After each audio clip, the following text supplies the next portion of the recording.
रयत सेनेचा दणका, चाळीसगाव तहसीलवर धडक, तलाठ्यांच्या मनमानी कारभाराविरोधात एल्गार.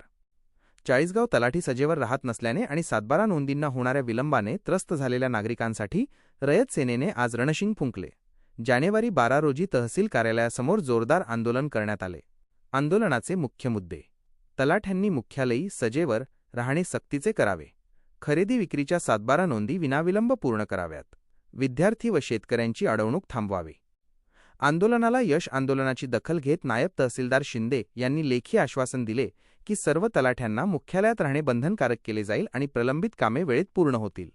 प्रशासनाच्या या आश्वासनानंतर रयत सेनेने आंदोलन स्थगित केले. नेतृत्व: पी.एन. पाटील, प्रदेश समन्वयक ज्ञानेश्वर कोल्हे, आबासाहेब गरुड व रयत सेनेचे सर्व पदाधिकारी. तहसील कार्यालयामध्ये रयत सेनेचे संपूर्ण मान्यवर आले असताना नायब तहसीलदार शिंदे साहेबांना एक छोटंसं निवेदन दिलं.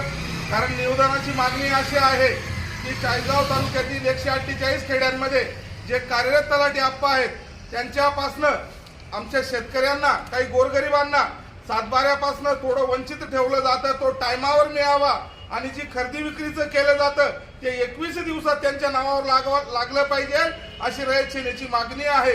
आणि दूरदृष्टीने हा विचार आम्ही याच्यामुळे करतोय की तालुक्यात असे बरेचसे प्रसंग झाले, अडीअडचणी आल्या, पण शिंदेराव साहेबांनी आत्ताच थोड्या वेळापूर्वी सांगितलं की त्यांची मीटिंग झाली, मीटिंगमध्ये सर्व गोष्टी स्पष्ट झाल्या.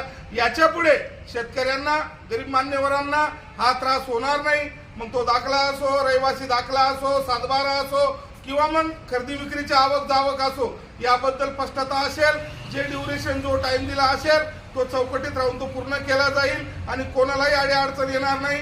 आणि तालुक्यातील सर्व तलाठी आप्पा यांना विनंती किंवा वॉर्निंग देऊन हे कामं करून घेतले जातील, असे भाऊसाहेबांनी आत्ताच सांगितलं. सर्व रयत सेनेने निवेदन दिलेलं आहे आणि आमची आज संतुष्टी झालेली आहे. पुढे बघू काय होतं.